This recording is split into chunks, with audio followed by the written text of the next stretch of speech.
Buenas noches a todas y a todos. Simplemente me toca darles la bienvenida al Complejo Cultural Politeama para este magnífico evento que vamos a presenciar. Agradecer la presencia de los queridos José Mujica y Lucía Topolansky entre nosotros y la presencia de todas las autoridades departamentales también presentes hoy aquí. Y decirles simplemente que hoy, bueno, nuestro intendente, el profesor Yamandú Orsi, va a estar charlando de historia con el maestro Gerardo Caetano, que tiene un currículum que si yo lo fuera a leer necesitaríamos un par de horas solamente para hablar de eso, ¿verdad?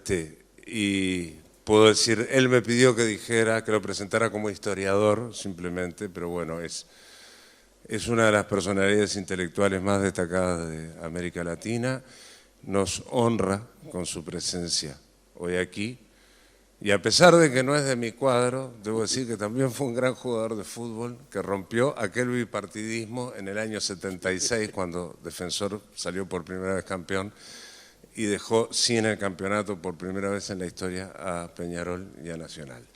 Un amigo querido además, y bueno, simplemente agradecerles su presencia, darle la bienvenida también a toda la gente que nos está siguiendo por las redes de la Intendencia de Canelones. Estamos muy orgullosos de poder participar en este evento y sin duda se va a disfrutar mucho. Muchas gracias, bienvenidas, bienvenidos. Adelante.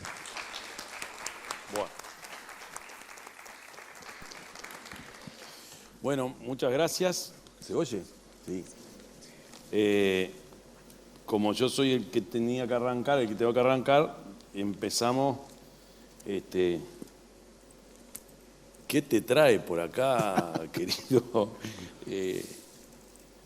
Gerardo? Gerardo me tomó algún examen en el IPA y alguna suplencia también le tocó hacer con nosotros. Aquella barra de docentes, vos y el Pepe Rila, me acuerdo. Y bueno, la idea era poder presentar el último libro de Gerardo. Yo me anoté un montón de cosas, no tenía muy claro cómo es que se hacía esto de presentar un libro, pero lo que sí tengo claro es que el que tiene que hablar menos soy yo. Entonces, el título es El liberalismo conservador, y básicamente hay un Virgilio que te lleva por todo el libro, que es el concepto y la dimensión del término libertad. Y confieso que es un libro muy provocador. Yo creo que tiene que ver con los tiempos que vivimos también. Es imposible no tener el ruido de la actualidad. Entonces, bueno, lo primero me parece que es, en tanta mención a la Revolución Francesa que hay en el libro, pero que hacían los intelectuales de la época, puede ser algo así que atraviesa todo el libro el concepto de libertad y la dimensión de libertad. Así arrancaríamos para darle forma a la cosa. Bueno, antes que nada, muy buenas tardes, muy buenas noches a todas y a todos. Muchas gracias, Yamandú, por recibirme. Esta es la primera presentación de este libro y para mí es realmente muy significativo que esta primera presentación no se haga en Montevideo. Y estamos trabajando con la editorial para que pueda ser presentado en todos los departamentos que lo pidan. Entre otras cosas porque la mirada de los historiadores muchas veces es montevideana. Estamos de espaldas al territorio. Tenemos un sentido de frontera transatlántico, como decía Metol. Y eso, de alguna manera, empequeñece la visión histórica. Esto va a ser una conversación entre profesores de historia, que finalmente es lo que somos. Yo creo que acertás cuando decís que en realidad uno de los ejes, tal vez el eje constitutivo del debate, es el debate sobre la libertad. Porque ese debate sobre la libertad incorpora decisivamente el debate sobre la igualdad y el debate sobre la fraternidad. La fraternidad era traducida en el 900 como solidaridad. Yo pensé mucho cómo mirar al siglo XIX, bueno, cómo se separaban en el siglo XIX. Se separaban discutiendo sobre la libertad,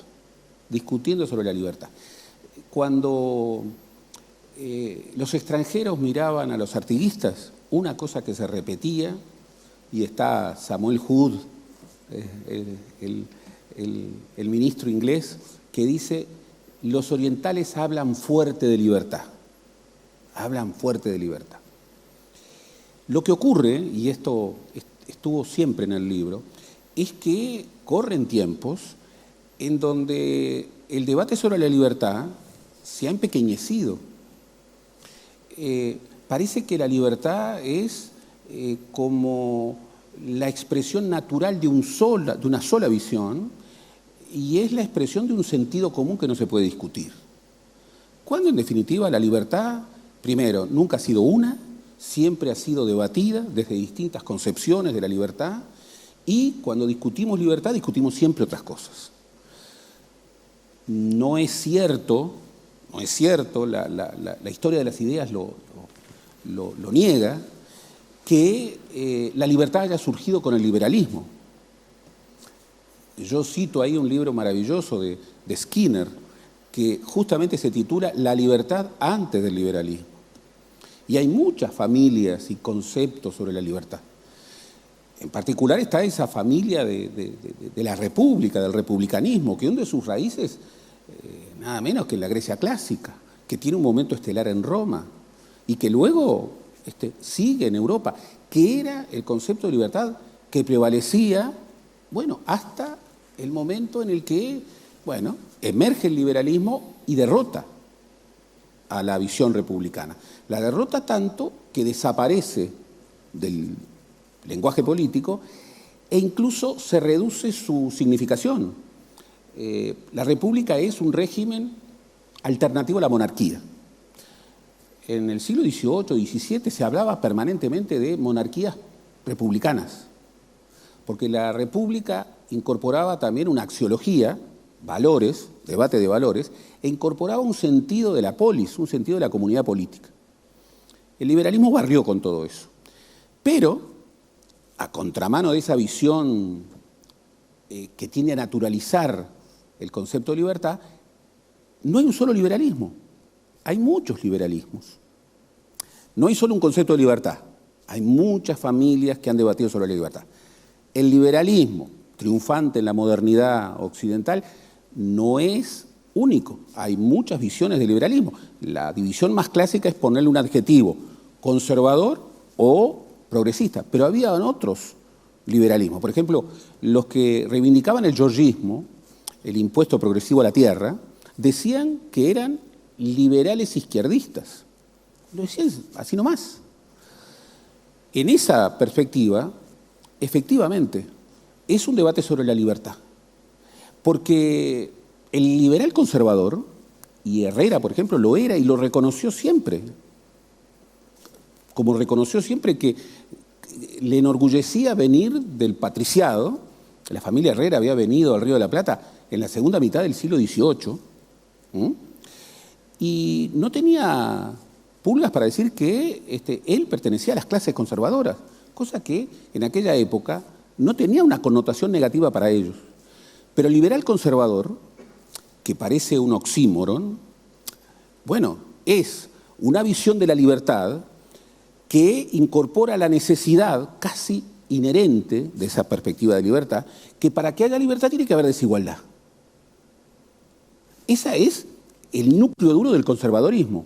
No pueden pensar la libertad desde la igualdad, son anti-igualitaristas. Pero lo que los unía era, la reivindicación del mercado, el recelo al Estado, y en los liberales conservadores ese recelo a la soberanía popular, ese recelo a la igualdad, y sobre todo, y esto es impresionante, el recelo ante la fraternidad.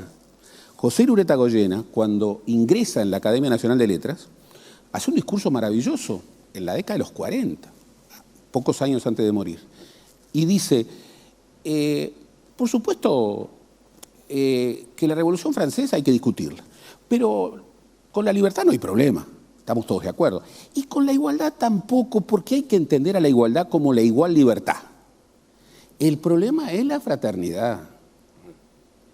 ¿Por qué? Porque la fraternidad hace que la soberanía popular se desborde y allí, y lo dice textualmente, se construye una democracia que es especial para alojar regímenes izquierdistas.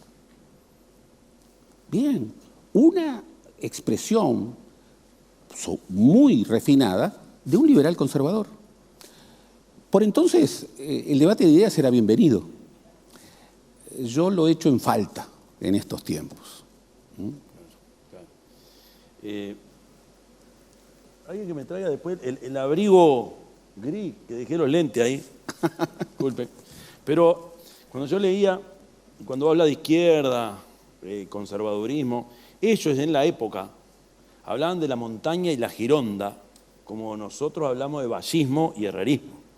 Entonces ahí me di cuenta de una cosa, que es, nosotros, claro, pescamos en hace 100 años, o sea, analizamos nuestra historia en base al vallismo, al herrerismo. Sin embargo, ellos en esa época hacían exactamente lo mismo, pero se remontaban a la Revolución Francesa. Y una de las cosas que más me sorprendió, además de haber leído bastante cuando hice la formación como docente, me sorprendió mucho la concepción de Herrera y cómo él visualizaba la Revolución Francesa. Y ahí descubrí, o por lo menos repasé, cómo él tenía una visión bastante más proclive a lo anglosajón o a la Revolución Inglesa que a la Revolución Francesa. Incluso dice cosas que ni se le ocurriría en el siglo XXI a alguien decir de la Revolución Francesa. Por supuesto. Sin embargo, era contundente. Entonces, por eso, eso de cómo nosotros pescamos en aquella historia y pescamos en la Segunda Guerra Mundial, Guerra Fría, ellos pescaban en el siglo XIX, en lo que entendían, y a pesar de que habían pasado 100 años, 100 y pico de años, los conceptos de la Revolución Francesa estaban ahí. Entonces, cuando tú haces alusión, libertad, igualdad, fraternidad, es porque ellos lo tenían muy fresco. Y ahí algunos textos que son recomendados de Herrera sobre la Revolución Francesa, que uno se tiene que despojar también él tenía una visión muy clara de que lo inglés era bastante mejor o el proceso británico había sido mejor. Y ahí, un poco para navegar en el libro analiza todos los generadores que tenía este liberalismo conservador, y ahí pasa desde los personajes, los referentes políticos, intelectuales, la lógica interna de los partidos, y ahí el tema del vallismo o coloradismo, el ejército, que es un tema que normalmente no analizamos, salvo en ciertas épocas, pero como que nos salteábamos esas historias, y por supuesto las organizaciones empresariales. Y ahí algunas cosas llamativas, y debo reconocer que también somos hijos de una época, y creo que hay un personaje, gracias, no, está igual. Hay un personaje ahí que llama mucho la atención y que no ha sido del todo analizado, que es Manini, don Pedro Manini, que tiene cosas maravillosas, y cómo alguien que fue mano derecha de Valle llegó a separarse y a divorciarse, digo yo. Alguien puede pensar que lo traicionó. En las cartas que le mandaba Manini al presidente le decía, querido Pepe, le decía, y viajaba con él a Europa. ¿Y cuál fue el detonante? ¿Cuándo fue que...? A ver, vuelvo a lo que dije recién. De los personajes que representaron el liberalismo conservador en la estructura de partido, Manini Ríos, Pedro Manini Ríos y Herrera, sin duda. Y después a nivel empresarial son otros. Yo no tenía tan clara esa relación tan íntima que había entre Manini y Valle, o Arena, como un triángulo ahí que funcionaba muy bien. ¿Cuál fue el detonante? Porque Manini no era del patriciado. Él más bien estuvo vinculado al ejército. Pero ¿cuál fue yo creo que fue por allá por el 11, el 13. El 13. Ese es un momento clave del relato que incorpora el libro. Manini era un hijo de inmigrantes italianos, piamontés su padre, Lorenzo Manini. Como todos los inmigrantes, no era un hombre de fortuna, se casa aquí con una católica, blanca y oribista. Y tuvieron 4 hijos varones. Pedro Manini era el menor y a sus 4 años perdió a su padre. Tuvo que salir a trabajar. Era una figura descollante. Era una inteligencia superior. Por eso, cuando siendo muchacho se acercó al diario El Día porque necesitaba trabajar, de inmediato lo incorporaron al diario El Día. Y don Pepe, de inmediato, dijo él. Claro, tuvo sus errores. Por ejemplo, es socio fundador del Club Nacional de Fútbol. Bueno, no se le puede pedir todo. Fue fundador. Y fue el primer presidente honorario del Club Nacional. ¿Ah, sí? Sí. Se hizo íntimo de don Pepe. Y teniendo 20 y pocos años, don Pepe lo hace su principal operador político. Pero, ojo, cuando digo operador político, en la Guerra del 4, Manini va, mandado por Pepe Valle, a seguir la batalla de Massoyer y a tener conversaciones con Pablo Galarza. Pablo Galarza era el caudillo fundamental del ejército. Era de los hombres más importantes del interior del país. Valle sabía que con Galarza no se podía pelear. Por eso, Valle con Galarza hizo una cosa que nunca hizo más con nadie, que es ir a encontrarse con él en Durano y gritar: ¡viva el caudillo militar del partido! Cuesta reconocer a don Pepe en eso. Pero era por la relevancia de Galarza. Manini, jovencito, había nacido en 1879, no tenía 25 años, lo mandaba don Pepe al momento culminante de la Guerra del 4. Luego lo hace diputado por las listas vallistas en el 2005, casi con la edad mínima, 25 para 26, y luego en el 2006-2007 es el principal operador para construir la candidatura de Williman. 1906. Para construir la candidatura de Williman. Bien, la construye. Pero no solamente eso. Después, Valle, y ahí se prueba que Manini y Arena eran sus dos pollos. Manini hace coincidir su viaje de bodas con el viaje de Valle a Europa. Incluso lo nombran secretario de la delegación uruguaya en la conferencia de La Haya, en la que Valle fue y dijo nunca más la actividad diplomática. Sufrió mucho la actividad diplomática. Don Pepe luego se quedó 4 años y Manini volvió, pero con Arena eran quienes le llevaban los asuntos. En el 1909, vuelve a Francia. Y ahí hay un juego de cartas permanente. Finalmente operaron muy bien y Valle, cuando volvió, presidente. En aquel momento, el ministro del Interior era el Delfín. Williman había sido ministro del Interior de Valle durante la primera presidencia y Valle, en 1911, lo nombra Manini ministro del Interior. Bien, todos lo vieron y él mismo dice, en una carta que recoge su sobrino, su hijo menor, Carlos Manini, me sentí cuasi presidente. Me sentí cuasi presidente. Bien, las cartas indican que él era un vallista convencido, tenía un trato filial con don Pepe, le contaba sus asuntos personales, absolutamente, y tenía un vínculo muy fuerte con Arena. Tendrían su bufete de abogados juntos. Ahí, Pedro Manini, obviamente, era un joven brillante, pero quería ser presidente. Y tenía una ambición política enorme. Y bueno, quiso hacer la gran jugada. En 1912, ya dentro del partido se discutía sobre las reformas, se discutía sobre el colegiado. Don Pepe tacha a Rodó, malamente, para representar a Uruguay en el centenario de las Cortes de Cádiz y manda a Manini. Manini no renuncia, pide licencia. Y luego Valle, en lo que Banger ha señalado, yo creo que con precisión, en el error político más grande de su vida, lo incorpora como candidato al Senado por el departamento de Flores.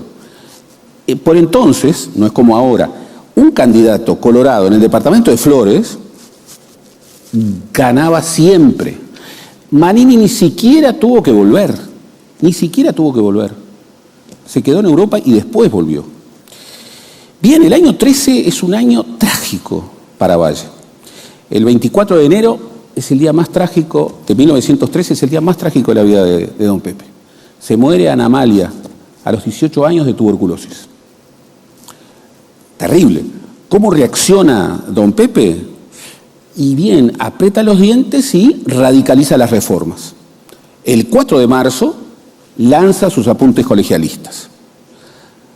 Manini había asumido el Senado el 15 de febrero y fue hilando, lo cuenta en un documento de su archivo que no es público, pero que ha usado Carlos Manini Ríos, un gran escritor. Anoche me llamó Valle, y él cuenta cómo fue hilando. Allí aparece un Manini completamente distinto. Dice las peores cosas de don Pepe: dictador, autoritario, ambicioso de gloria, no sé cuánto, y cuenta cómo se va quedando con la mayoría del Senado, el bloque de los 11. Por entonces había 19 senadores, uno por departamento. Se queda con la mayoría del Senado. En un momento trágico, en un momento en donde don Pepe radicaliza las reformas y en un momento en que vendría una crisis económico-financiera terrible, Manini se queda con la mayoría parlamentaria del gobierno. En el archivo de Valle no hay visiones sobre cómo Valle tomó esa actitud. Tampoco aparecen explicaciones en los libros de Carlos Manini Ríos.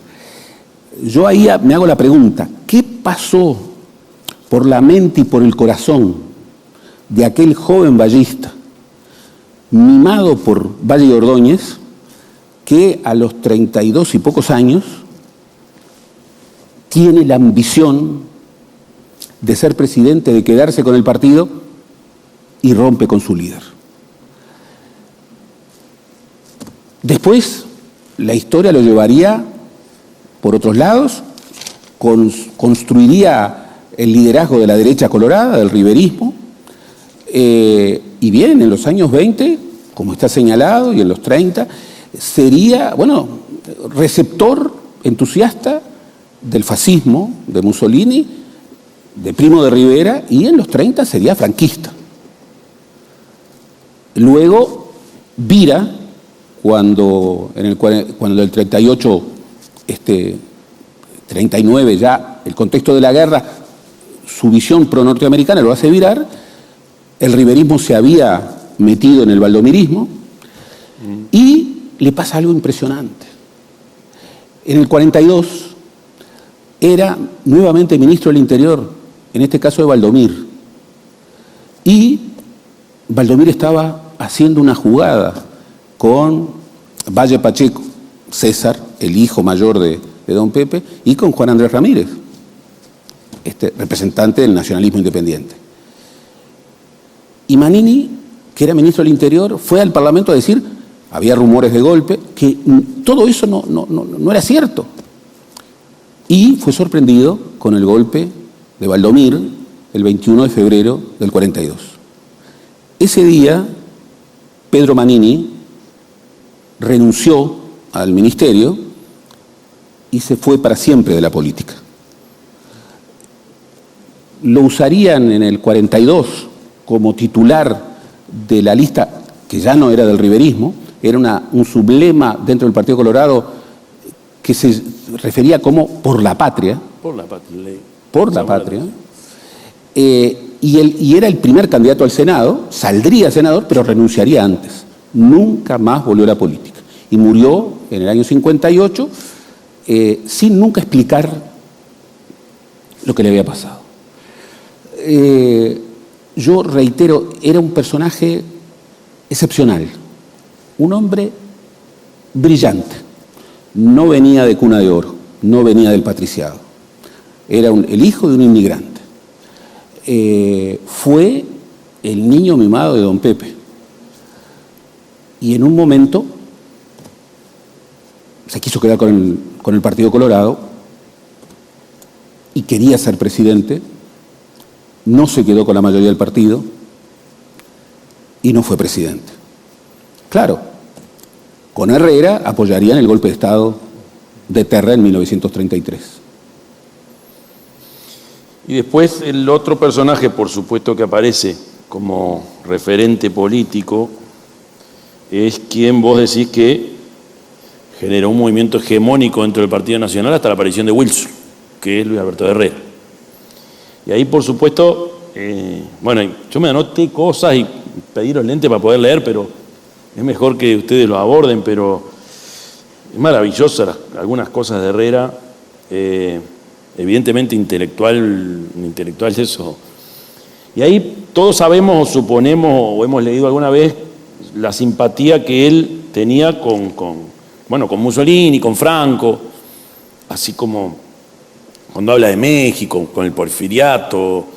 Entonces una de las preguntas, y tú lo sugieres ahí, es que realmente simpatizaba o que nuestro excesivo pro-aliadismo, es decir, como en la Segunda Guerra Mundial el Uruguay fue incondicional, pro-aliado, ¿cuánto había de real o cuánto había de reacción en él ante la realidad que estaba viviendo el resto del sistema político nacional?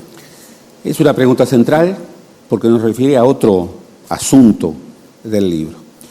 Herrera era una figura absolutamente excepcional. Venía de una familia patricia que, había llegado al siglo XIX, había llegado al Río de la Plata en la segunda mitad del siglo XVIII, como ya lo dijimos, pero su saga familiar es impresionante. Su bisabuelo peleó en la Revolución artiguista, su abuelo fue un político de enorme destaque, su padre es nada menos que el canciller de Berro, previo a la Guerra del Paraguay, y él empieza la vida política cuando no tenía 20 años. Yo lo que estudio es la construcción ideológica del primer herrerismo, que es una construcción ideológica en donde se juntan tres libros fundamentales en la obra de Herrera, que es una obra política, pero es también la obra de un intelectual mayor. Quien no incorpore esa dimensión no lo va a entender a Herrera. Herrera era un intelectual, además de un dirigente político de todas las horas. La Revolución Francesa y Sudamérica, publicado por primera vez en París en 1910, es la visión de la escuela conservadora francesa contra la Revolución. Él dice que a él lo guía Taine, a quien refiere como el príncipe de los historiadores, es el padre de la visión contrarrevolucionaria y antijacobina, y habla pestes de Francia. Él en 1910 dice: Francia es la parte enferma de Europa. Estamos a 4 años de la Primera Guerra Mundial. En momentos en que Rodó decía: nuestra adhesión siempre estará con Francia porque ella representa la causa de la humanidad. O sea, Rodó, afrancesado, Herrera, pro-inglés, Burke. En esa perspectiva, la Revolución Francesa de Sudamérica es prístino. Es una visión antijacobina, adversa al republicanismo francés, pro-liberalismo duro a lo Burke, y siempre está con una alteridad. Su alteridad es lo que él llama el jacobinismo uruguayo. ¿Quién era el jacobinismo uruguayo? El vallismo, que es su enemigo de todas las horas, incluso personal. Y esto era recíproco. Y en el archivo de Valle se ve, y en el archivo de Herrera se ve. Herrera lo retó a duelo 2 veces. Cuando Valle, primero en el 6 era presidente, y luego en 1921, bueno, había ocurrido la tragedia del duelo con Beltrán. Y desmintamos cualquier versión como las hay. Ahí nadie fue a asesinar. Nadie fue a asesinar. Fue una tragedia. Luego, a ese libro fundamental que es la Revolución Francesa de Sudamérica, le suma otro libro fundamental, editado por primera vez en París, nuevamente, en 1912, y escrito en francés. Era un gran intelectual, dominaba varias lenguas. ¿Qué es el Uruguay internacional? Es la visión de Herrera, la visión mundo de Herrera. Y ahí él es muy claro. Los círculos concéntricos están. Lo primero que hay que pensar es Uruguay, pequeño país entre Argentina y Brasil. Y él es muy duro. Recordemos que estaba en un momento muy particular. La doctrina Ceballos había generado los conflictos de la primera década del siglo, en donde, bueno, desde Argentina se defendía, nada menos que por el canciller, Estanislao Ceballos, la tesis del Uruguay como país de frontera seca.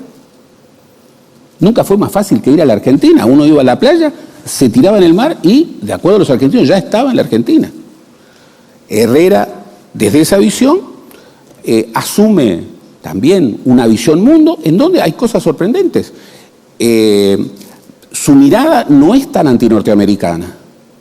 Incluso dice, hay que estar en buenas relaciones con Estados Unidos porque Estados Unidos es un imperialismo. Y muchos dicen, bueno, pero ¿por qué dices que no hay que pelearse con un imperialismo? Y bueno, tiene que deglutir muchas cosas antes de llegar al Río de la Plata. Y tenerlo de amigo con 2 fortalezas gigantes tan amenazadoras como Argentina y Brasil, siempre es un recurso. Que esa sería siempre la teoría colorada. La teoría colorada. Allí también, y esto es importante, él dice que Francia es la parte enferma y que reivindica la parte sajona y los primos sajones de Europa. ¿Quién eran los primos sajones de Europa? Alemania. Y esto es muy importante porque durante la Primera Guerra Mundial, Herrera va a tener una germanofilia sobria, pero firme. Y el tercer libro es un libro que Herrera publica en 1920, es un libro que le ha propuesto a la Federación Rural, y la Federación Rural lo ha respaldado, que es la expresión de su ruralismo militante. Ahora, en ese primer herrerismo, su ruralismo es profundamente conservador. Él apela sin ningún problema a la alianza de los estancieros para defender la estancia como escudo de la civilización frente a las verbas socializantes y a las demencias ácratas. ¿Dónde estaban en 1920 las verbas socializantes y las demencias ácratas para Herrera? Estaban en el vallismo. Ya había ocurrido la Revolución Rusa, ya había partido socialista, estaban en el momento de la división, las 21 tesis de Lenin, la discusión dentro del Partido Socialista que daría origen al Partido Comunista y a la decisión, pero, y esto es importante, el otro, la alteridad, lo que había que confrontar para los círculos empresariales, para las derechas de ambos partidos tradicionales, era el vallismo, que era el jacobinismo o que era el socialismo de mandarines, como diría Carlos Reiles, que era un cuartel pintado de socialismo, como diría Washington Beltrán en 1918, refiriendo a un ejército que era colorado, pero antivallista, y la pintura de socialismo era la política del vallismo, y quien tal vez lo definió más es Irureta, que fue el enemigo más acérrimo. Irureta dice, es peor que el socialismo, es el inquietismo. El socialismo persigue una quimera, si algún día la obtuviera, se llamaría reposo. El inquietismo rema contra el reposo, es el mal del San Vito en la conducta del Estado, es la reforma en la reforma y en la reforma. Y esa idea, que tanto atemorizaba al frente empresarial y a los sectores conservadores, esa idea era la idea de los vallistas radicales, es la idea de Grauer. En 1929 funda una agrupación Grauer que era marxista y vallista, y ojo, fundó a la escuela y él se definía marxista y vallista, y le fueron a decir a don Pepe, échelo, y don Pepe dice, de ninguna manera, que siga. ¿Qué nombre le ponen a la agrupación? Avanzar. Allí nacieron a la vida política muchas figuras muy importantes, Amílcar Vasconcellos, Luis Hierro Gambardella y tantos otros. En una de las cosas de las apreciaciones de Herrera también, a partir de la influencia de la Revolución Francesa, fue muy crítico de la Revolución Latinoamericana también y las derivas que tomó. Y él deja afuera, y dice, y eso es una curiosidad muy personal, él deja afuera a Chile y a Brasil. Dice, todo estuvo muy pintado de jacobinismo y los términos que usa está lindo leerlos, son tremendos, ¿no? Con un dejo a veces un poco racista en su... Pero ¿por qué deja a Chile y a Brasil afuera? ¿Por qué él dice que medio como que se salvaron? La tesis de Herrera es, el gran problema de América Latina es que ha plagiado a la Revolución Francesa. El plagio a la Revolución Francesa, ¿qué es lo que ha generado? Bueno, una América Latina desequilibrada. Pone como ejemplo México. Es impresionante, porque él dice, cuando era ministro plenipotenciario uruguayo ante Estados Unidos y Canadá, después escribiría sus crónicas que se publicaban en el diario El Día desde Washington, que es uno de sus libros primeros. Herrera dice, nunca podía entender qué pasaba con México, porque México tenía una clase dirigente maravillosa. ¿Y de quién está hablando? Está hablando de Porfirio Díaz, 35 años de dictadura. Y a mí me decían, vaya a México y va a entender todo. Y fui a México y ahí entendí. Por supuesto que confirmé a una clase dirigente fantástica, pero vi al pueblo. El pueblo provenía del indio, sí, manso, perezoso, amorfo. Ni siquiera estaba la vía de la inmigración para purificar en la sangre esa marca del indígena. Y termina su frase diciendo, inútil darle sufragio a un pueblo con esa característica. Hablaba de los andadores autoritarios. Y ahí refería a una tensión que estaba en el liberalismo y que me atrevo a decir que está en el liberalismo, no solamente que estaba. En el liberalismo hay una tensión respecto a la soberanía popular. ¿Qué pasa cuando la soberanía popular desborda los cánones de la representación y genera, bueno, una pueblada? Y allí un liberal conservador se muestra una disponibilidad ante, bueno, lo que Herrera decía, andadores autoritarios, que podían ser monárquicos o podían ser de otro tipo. Por eso, en los años 20, cuando está, bueno, esa nueva cultura europea del autoritarismo, de la movilización popular, de la idea de lo que él mismo llama la disciplina de los ejércitos, bueno, figuras como Herrera y figuras como Pedro Manini y muchas figuras del empresariado, el mismo Irureta, bien, frente a la posibilidad de que la soberanía popular descarriara y el vallismo se convirtiera en el aprendiz de brujo, desatara fuerzas que no podía contener, estaba la posibilidad de una deriva autoritaria. Y bien, esa deriva autoritaria cuajó en el Uruguay. Fue el golpe del 31 de marzo del 33. En ese golpe estuvieron Manini y Herrera como los dos grandes soportes políticos, estuvo todo el frente empresarial incorporado en el Comité Nacional de Vigilancia Económica y estuvo Terra, que siempre fue un vallista díscolo, que venía del patriciado, que ya en la primera década del siglo lo prevenían a Valle contra la ambición de Terra, pero que nunca se fue del vallismo. Claro, debió esperar a que muriera don Pepe en 1929 para finalmente ser candidato en el Partido Colorado. Fue candidato del vallismo y ganó las elecciones.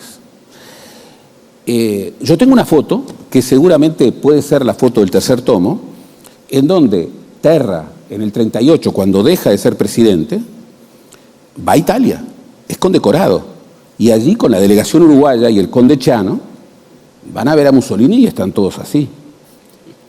Todos. Pero Terra estaba así. Bueno, yo en todo este tiempo que estoy hablando del libro, lo que quiero es marcar la necesidad de la distancia. Ellos no sabían lo que después pasaría, aunque algunas cosas sabían, pero recordemos, Churchill tiene la misma receptividad en los 20 ante Herrera, ante Mussolini, ante Primo de Rivera y ante Hitler, porque lo veían como el dique al comunismo. Yo no hago política con la historia y yo no escribo para una tribu, escribo para todos. Entonces aquellos que quieren desacreditar mi trabajo, que es un trabajo intelectual, diciendo que qué justo esto va, no, que lean el libro, van a conocer cosas que seguramente los llevarán a pensar, no a juzgar, pensar, primero pensar. Pero bueno, esa es mi aspiración, a que haya lecturas muy distintas, muy diversas, y que, haya debate de ideas. Extraño el debate de ideas, verdaderamente lo extraño.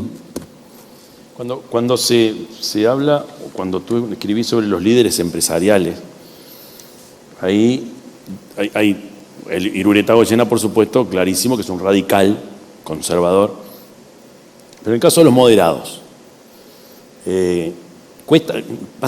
nos cuesta a veces ver esos grises. ¿Y dónde están esos grises? Estamos hablando de un conservadurismo que no llegó a esos extremos, ¿no? Se puede visualizar en ese conservadurismo moderado, ese que era duro con el vallismo, pero no tanto, como un germen de una burguesía nacional. ¿Sería eso en contraposición con el estanciero clásico? Valle buscó denodadamente lo que él llamaba hacendados progresistas, empresarios progresistas. Eso. Lo buscó y sus ministros y sus figuras lo buscaron debajo de las piedras. Bien, no lo encontraron. Caviglia formaba parte de la Cámara de Industrias, Luis C. Caviglia, el representante emblemático de ese empresismo moderado, formaba parte de la Cámara de Industrias y trató de negociar. Él pertenecía al Partido Colorado y en ese momento era vallista. Intentó mediar con la Cámara de Industrias en una transacción que era, miren, el gobierno está reclamando las 8 horas, está reclamando la regulación del trabajo, está reclamando salario mínimo, pero nos está dando proteccionismo. Nos está dando proteccionismo. Pactemos. La Cámara de Industria no pacta. No pacta. Y él debe renunciar. Debe renunciar. Luego, él volvería por sus fueros y acompañaría a Viera, la segunda decisión del vallismo. Y como ministro de Interior, como ministro de Industria, siempre dijo lo mismo. El vallismo, para mí, es como un café que con el edulcorante de las minorías decisivas del riverismo y del vierismo es muy pasable. Es muy pasable. Y habla y convoca a la conformación de una nueva clase conservadora. No hablaban con remilgos, no sentían que había una denostación, reivindicaban la clase conservadora. Pero decía, una nueva clase conservadora que reivindique sus intereses, pero que pacte con el progresismo social. Era un hombre de mucho dinero, venía nada menos que de la mueblería Caviglia, pero las voces de los moderados no prevalecieron. Prevalecieron los duros, los radicales, y bien, ellos dominaron a las cámaras empresariales y dominaron a las derechas de ambos partidos. Y el vallismo se quedó sin diálogo, lo buscó. ¿Se quedó sin diálogo? Y se quedó sin diálogo del otro lado, porque él buscó hacendados progresistas, como te decía. Buscó, por ejemplo, la creación de la Federación Rural. Es maravillosa. Don Pepe quiere meter a los granjeros de Canelones. ¿Quién va con los granjeros de Canelones para reivindicar que tienen derecho al voto? Brum, que era el ministro de Industria, que era el ministro del Interior. Brum. La anécdota esa es maravillosa. Es maravillosa. El ministro del Interior va al Congreso Fundacional de la Federación Rural en diciembre de 1915 peleando por la representación de chacareros de Canelones, todos vallistas, y le resiste, hasta que en determinado momento Brum dice, me voy. Latifundista. Ya verán latifundistas, ya verán. Y Carlos Reiles, Imbécil. nada menos que Carlos Reiles, que estaba en el estrado, dice, ya verás, estúpido. Y Brum, que era un hombre, bueno, con una carga emocional muy fuerte, va corriendo a pegarle. Reiles salta la mesa como para pelearse y los separadores de siempre. Pero contalo del duelo, eso es maravilloso. Bueno. Se batieron a duelo. Maravilloso. Lo sacaron de los fundillos a Brum, ministro del Interior, y Brum salió, lo echaron gritando, ya verán latifundista. Brum, 4 años después, menos, 3 años y medio después, sería el primer presidente de la segunda Constitución. Esa noche, Brum le mandó los padrinos a Reiles.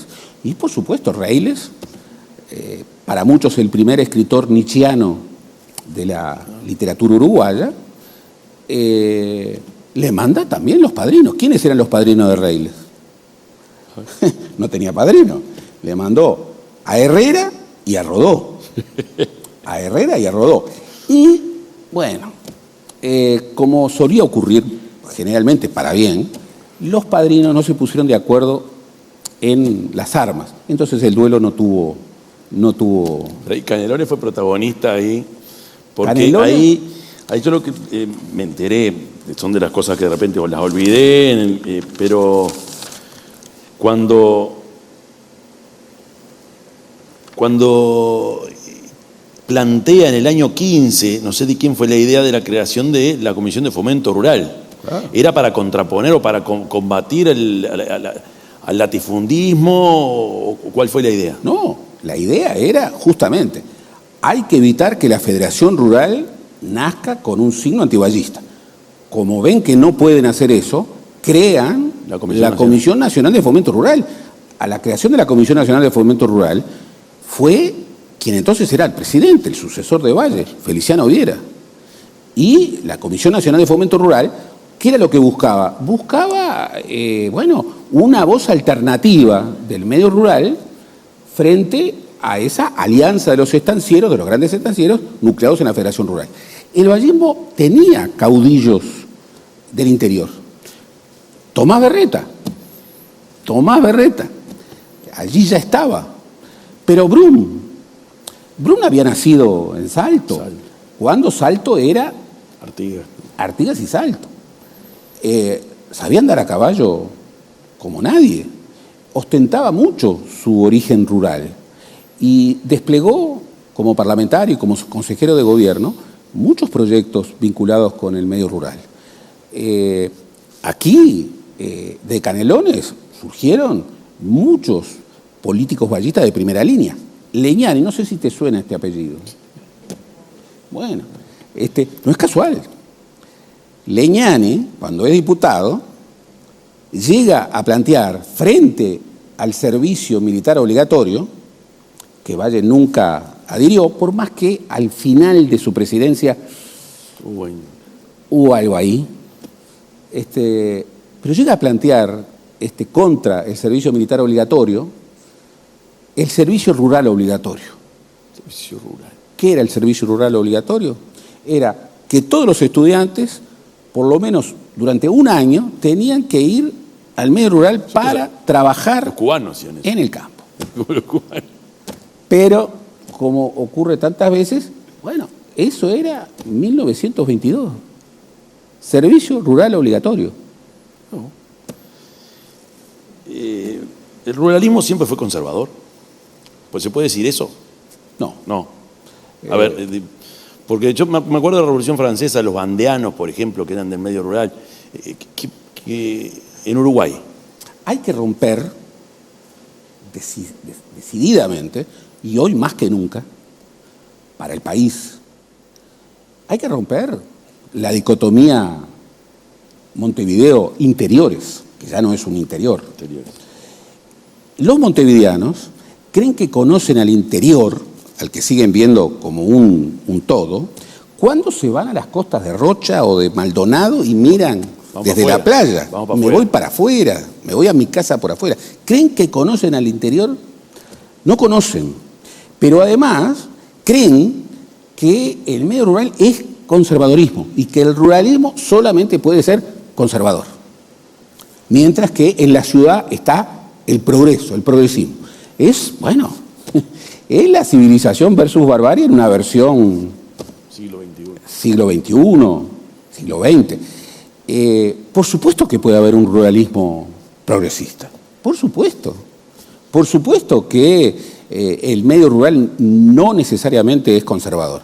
Por supuesto que en los intereses del medio rural y en los debates sobre el medio rural hay una discusión importantísima entre progresismo y conservadorismo. Siempre la ha habido. Siempre la ha habido. Recuerdo cuando el Tucho Metol, a quien conocí mucho y valoro mucho, yo le preguntaba, ¿pero cómo te hiciste ruralista de Nardone? Otra historia. Nardone era hijo de un inmigrante italiano, nació en la Ciudad Vieja, fue vallista, escribía en el diario El Día y de pronto descubrió a Domingo Bordaberry. Y con Domingo Bordaberry haría ¿Quién descubrió a quién? No. Nardone descubre a Domingo Bordaberry. Y Domingo Bordaberry lo lleva y ahí surge el personaje del Chicotazo, pero que es un personaje creado por Benito Nardone, que además derivó en una lógica muy negativa, de un ruralismo más que conservador. ¿Tercer tomo va a ser eso? O cuarto. Cuarto. Pero no lo asustes al CIDE, que ya me empieza a cortar. El ruralismo, el Tucho me decía, yo en los 50 estaba buscando, éramos todos algo marxistas, teníamos algo, que el Tucho dijera eso, teníamos algo. Y entonces, ¿qué era lo que buscábamos? ¿Cuál es el actor fundamental del Uruguay? Por supuesto que el proletariado no era. y mucho menos la clase media. Y de pronto vimos a los movimientos rurales. Y ahí dijimos, bueno, tal vez allí está el actor fundamental. Rápidamente descubrió que la comadreja colorada que se había metido adentro del Partido Nacional, con las tranqueras que le abrió Herrera, era mucho más que una comadreja colorada y era mucho más peligroso. Y en una carta famosa, En Marcha, a los 2 años se despide del ruralismo, cuando el ruralismo era gobierno con el herrerismo, en una carta memorable que se llamó Adiós, Nardona. Pero el Tucho buscaba eso, buscaba el actor fundamental y lo buscaba en el medio rural. Esa es una pregunta crucial, crucial. Y a esa pregunta hay que contestar una y otra vez. En todo espacio hay siempre un debate que de un lado tiene a los conservadores y de otro lado a los progresistas, y muchas gradaciones intermedias. Nunca un ámbito es naturalmente o conservador o progresista. Bueno, la creación del Instituto de Colonización es un ejemplo de cómo el partido, o el basismo, el Partido Colorado, intentó, la creación del Instituto Nacional de Colonización. O con APROLE mismo. Con APROLE. El Instituto Nacional de Colonización, creado bajo la presidencia de Luis Valle, si ustedes leen la ley, es una ley casi revolucionaria. Cuando Herrera le preguntaba, pero esto es la revolución en el medio rural, esto es la reforma agraria revolucionaria. Y él decía una cosa muy sabia, porque Herrera, que en el primer herrerismo es tan duro y tan ideológico, con el tiempo maduró, se hizo sabio, se hizo pragmático. Es más pragmático. Y terminó diciendo algo que es clave, hoy más que nunca tal vez. Herrerismo es pragmatismo. Herrerismo es pragmatismo. Tal vez el PP se acuerda, porque el PP estuvo por ahí y aprendió muchas cosas, entre otras eso, el pragmatismo. Pero vos te imaginás a Herrera, diciendo eso, el Herrera más sabio, el final, diciendo, el herrerismo es pragmatismo. Que en tema política internacional era más pragmático al principio también, ¿no? Bueno, sí. Digo, como que eso lo tuvo siempre en... Él siempre política tuvo... internacional fue muy pragmático. Primero, como bien decía el Tucho, lo estoy citando mucho al Tucho, pero lo cito con total libertad. El Tucho, en el Uruguay como problema, dice, el Tucho se hizo católico en un hogar no católico, fue católico converso. La fe de los conversos es una fe distinta. Y en un hogar en donde la política no era importante, y en todo caso votaban a Blanco Acevedo, se hizo herrerista. Y cuando le pedíamos que explicara, bueno, pero ¿por qué te hiciste siendo adolescente herrerista? ¿Sabes por qué? Porque Herrera creía realmente que para defender al Uruguay había que tenerlo como problema, que el Uruguay no era sino cuando se lo asumía como problema. Y asumirlo como problema era inscribirlo en la región, inscribirlo en la cuenca del Río de la Plata, pensar que es un país pequeño, que de un lado tiene a Argentina y del otro lado a Brasil, y que es el canal de salida de una cuenca que tiene 3 estados frontera. El Alto Perú, que luego sería Bolivia, que por la Guerra del Pacífico se quedó sin salida al mar. El Paraguay, como diría Roa Bastos, una isla rodeado de un océano de tierra. Y el Uruguay, en la desembocadura de los grandes ríos y con el mejor puerto del Río de la Plata. Y Herrera decía, no puede construirse ningún Uruguay si no es ubicando pragmáticamente a Uruguay y su futuro allí. Era de una sabiduría... Pocos tipos tan polifacéticos, ¿no? Digo, porque primero este libro apunta a la primera etapa del herrerismo. Tú estás allá hablando de que en otra etapa, en otro momento, él fue más sabio. Evidentemente, su larga vida y su larga actividad política lo pinta como muy polifacético, por lo menos con muchas aristas que nos obliga a no ser a veces tan blanco-negro y encontrar esos grises que te decía. ¿Y sabes por qué? Primero porque era un hombre brillante, con una dimensión intelectual mayor. Podrás estar de acuerdo o no, te podrá gustar su estilo, que es un estilo del 900 y que hoy cuesta un poco leer. A mí me gusta, pero bueno, soy historiador.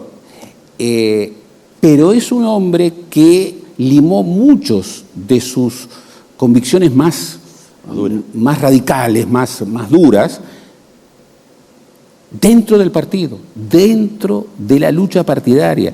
Él, que se ufanaba durante el primer herrerismo en ser hijo del patriciado y en pertenecer a las clases conservadores, después, dentro de la pugna del Partido Nacional, se autodefinió como hijo de la multitud. ¿Qué pasó? ¿Había cambiado las ideas? Lo que pasó es que maduró. En el Uruguay Internacional dice que la isla Martín García no puede ser el Gibraltar del Río de la Plata.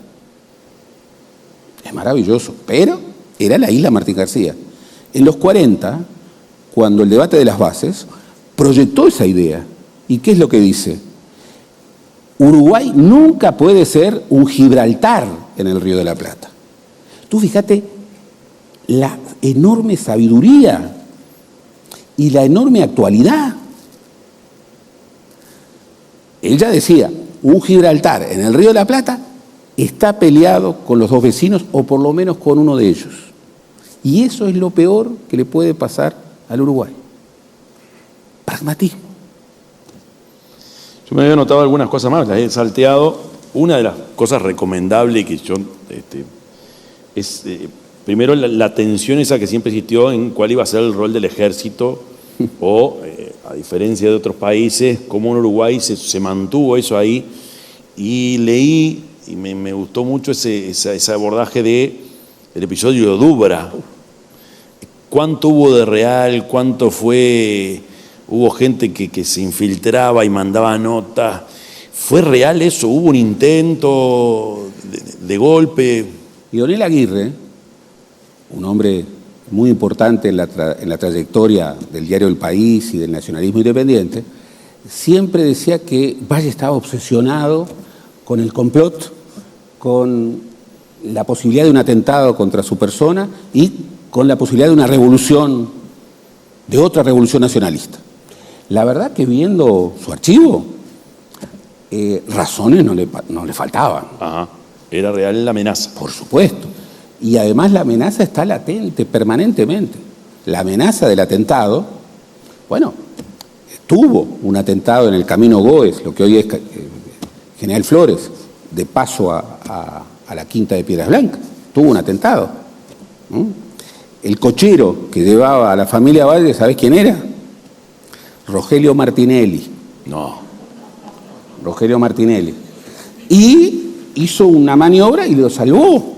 Era un hombre con un sentido de vida y muerte extraordinario. Mirá el coche. El fundador de la empresa Martinelli. La cochería. Martinelli a veces, antes, cuando necesitaba hacer propaganda, ahora ya no necesita hacer propaganda, tiene una clientela extraordinaria. Cuando hacía propaganda ponía a un cochero con Valle y Matilde adentro del coche. Bueno, Rogelio Martinelli.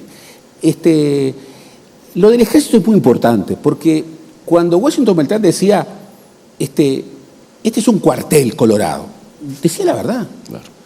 Era un ejército de divisa. No ballista. Antiballista. Y esto se ve muy claro, y los generales se lo dicen.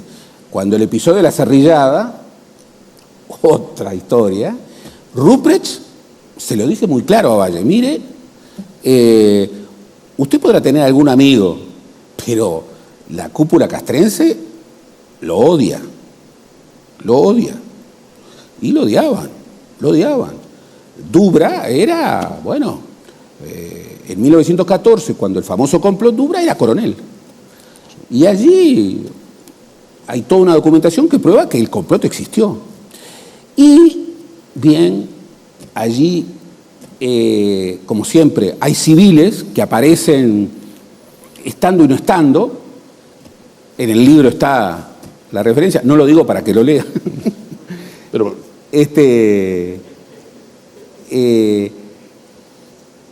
pero los complots seguirían. Y la idea de la posibilidad de un motín militar contra los gobiernos colorados siguió. ¿Por qué? Porque el ejército era colorado, pero antiballista. Brum, por ejemplo, en el año 19 echó a 6 generales. Fue a un cuartel y echó a 6 generales. ¿Por qué? Y bien, porque pensaba en un complot del vierismo. El vierismo tenía mucho peso en el ejército. Es impresionante. El riverismo siempre tuvo un peso enorme en el ejército. Dubra era riverista. Y el vierismo tenía 2 hermanos que llegaron al generalato y tenía mucho peso en el ejército y en la masonería. Fue el primer, y por lo que yo conozco, el único candidato a la presidencia de la República. Hubo muchos masones, antes y después, pero fue el único candidato al que la masonería públicamente, en 1914, lo definió como su candidato. Lo cual, bueno, muy impactante. Pero el complot siempre estuvo. Fíjate, Dubra, ese del complot, fue hecho preso. Valle lo metió preso. Y ahí interrumpió su carrera militar, pero después volvió. Y llegó al generalato. Y cuando gobernaba Campistegui, bueno, no solamente llegó al generalato, era el general, sino que era el presidente del centro militar. Y se convirtió en el ministro de Instrucción de Guerra y Marina. Y ahí, bueno, vino Millán Astray, el famoso mutilado santo del nacionalismo militar español, y el que lo arropó fue Dubra.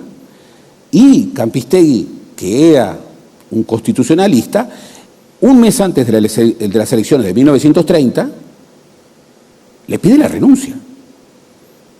Claro, había 4 candidaturas dentro del Partido Colorado. Estaba dentro del vallismo Flerkin, que era un colorado independiente, estaba Terra, que era un vallista, estaba Caviglia y estaba Pedro Manini Ríos. Y Pedro Manini Ríos había establecido la famosa fórmula del hándicap. Eso es tremendo. Increíble. Eso fue increíble. Increíble. Si el riverismo llegaba al 17,5% de los votos colorados, Renunciaban todo. los otros candidatos, aun cuando tuvieran más votos, renunciaban y ascendía Pedro Manini Ríos. No llegó. Le faltaron menos de 200 votos para llegar. Ahí el herrerismo también saltó, ¿no? Saltó con toda razón. Era un pacto anticonstitucional. Absolutamente inconstitucional. Pero ya el bordado, Huerto Valle, el bordado de los acuerdos entre los partidos colorados, llegaba a ser muy difícil. Campistegui le pide la renuncia. ¿Y por qué le pide la renuncia? Y ahí está maravillosa, también otro documento que yo utilizo, que era lo que decían los embajadores europeos radicados en Montevideo. Decían, Dubra es el hombre del golpe. Dubra adhiere a las ideas de las dictaduras europeas. Y también decían, y en las cartas que le mandaban a Herrera decían lo mismo, aunque parece imposible, don Pedro Manini Ríos, conversa con los generales con la idea de un golpe de Estado. Se dice que él quiere hacer en Uruguay algo similar a lo que Primo de Rivera está haciendo en España. Tenía razones para temer un complot, un atentado. La Revolución Nacionalista, después del 4 ya no tenía viabilidad militar ninguna, pero en el ejército tenía un zapato tenía una piedra en el zapato, porque la cúpula castrense era colorada, lo cual era todo un problema. ¿Qué era lo que decía Herrera respecto a cuál debía ser la política militar? Genial. Echarle agua al vino. Había que echarle agua al vino. El vino colorado tenía que recibir el agua de oficiales blancos. ¿Lo logró? Bueno, la verdad que es una historia triste, trágica, porque, por supuesto, en los gobiernos, en los dos colegiados blancos, el Partido Nacional, el Herrero Ruralismo en el primer gobierno y la Ubedoxia en el segundo gobierno, nombraron generales blancos. Muchos de ellos fueron los que dieron el golpe después. Entre ellos, por concurso y contra la opinión, pero no lo pudieron, ascendió Seregni. Pero a Seregni, que asciende en el 63, en los 2 primeros años no le asignan tropa.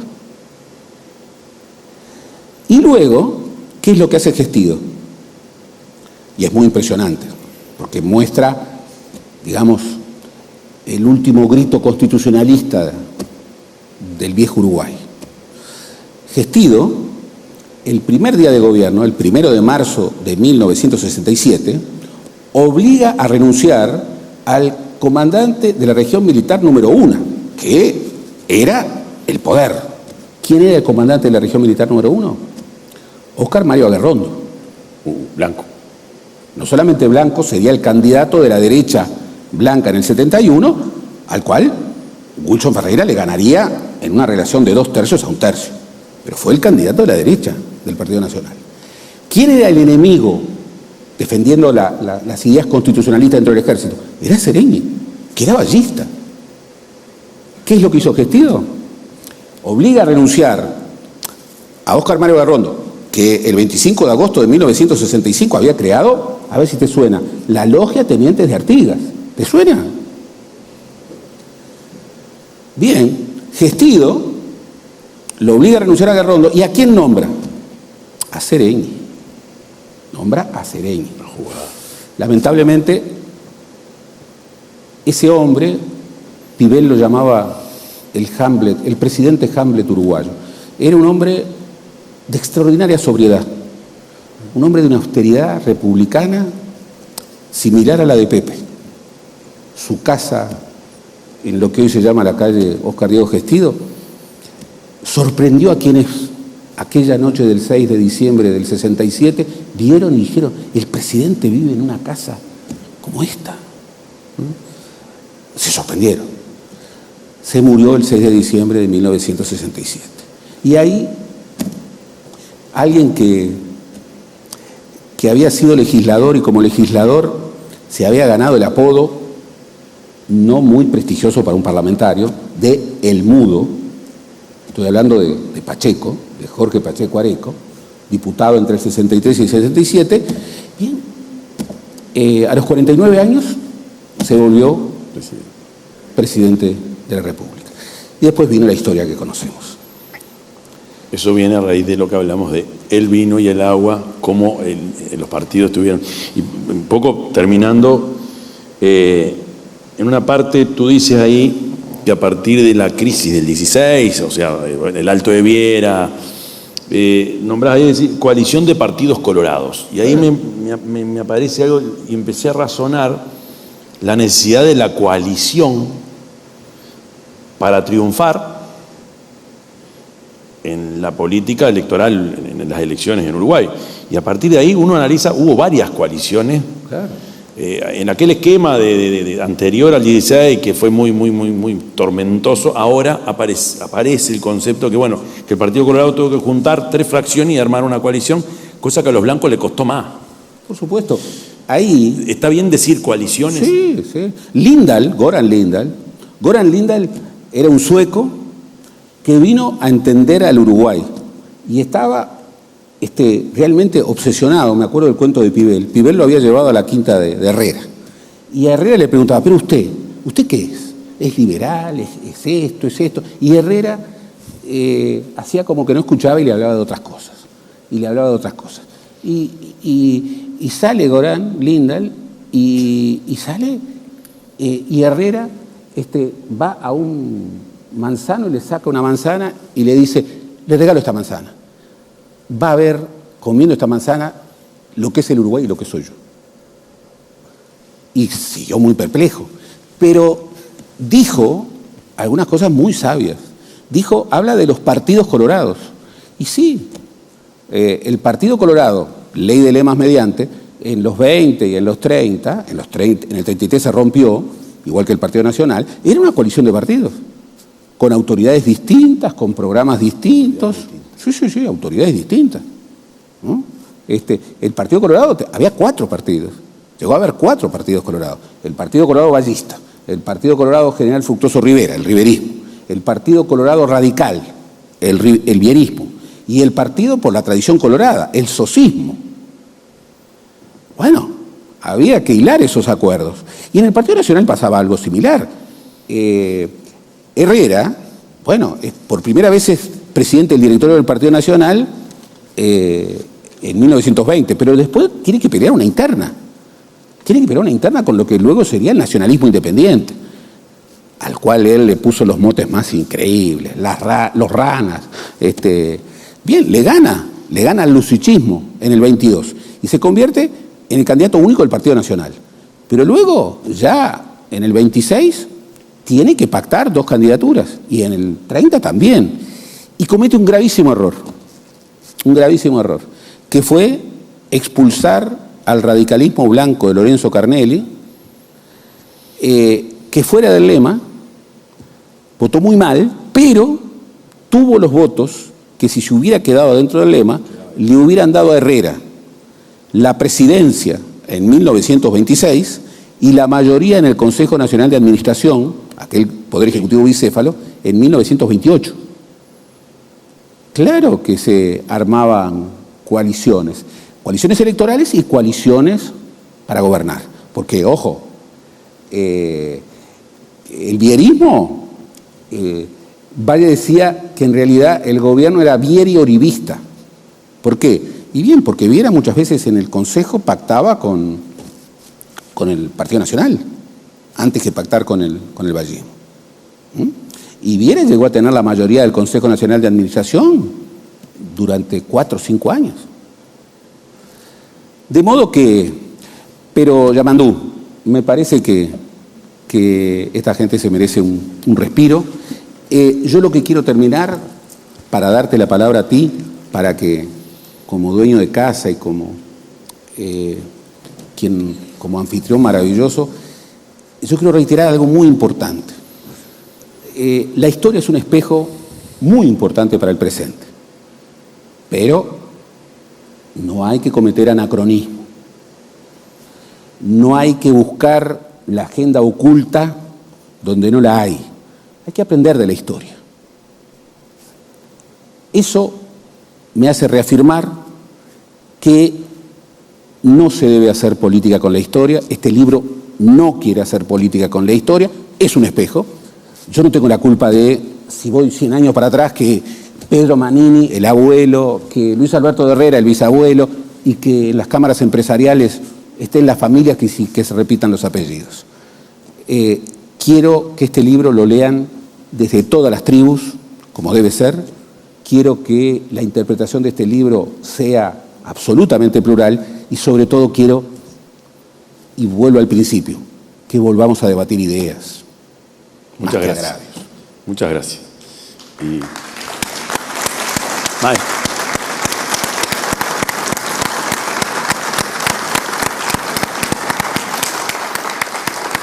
Y recomiéndenlo. Bueno, muchas gracias. Gracias a todos y a todas. Es un gusto poder, y de verdad, cuando miro la hora y había pasado una hora, son esas cosas que uno estaría mucho más rato, pero dejamos para el segundo tomo, el tercero y el cuarto, que aparentemente... Muchas gracias, de verdad.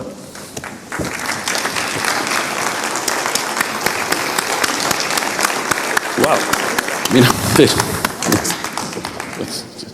¡Opa! caballero, Pero, usted, ahí. este es un vino de Canelones, Exacto. que me han dicho que tiene los mejores vinos. Pero, ojo, a la escuela de vinería no le pueden poner, aunque sea un gigante, Tomás Berreta. No. Gracias. Y era una marca de vino. Sí.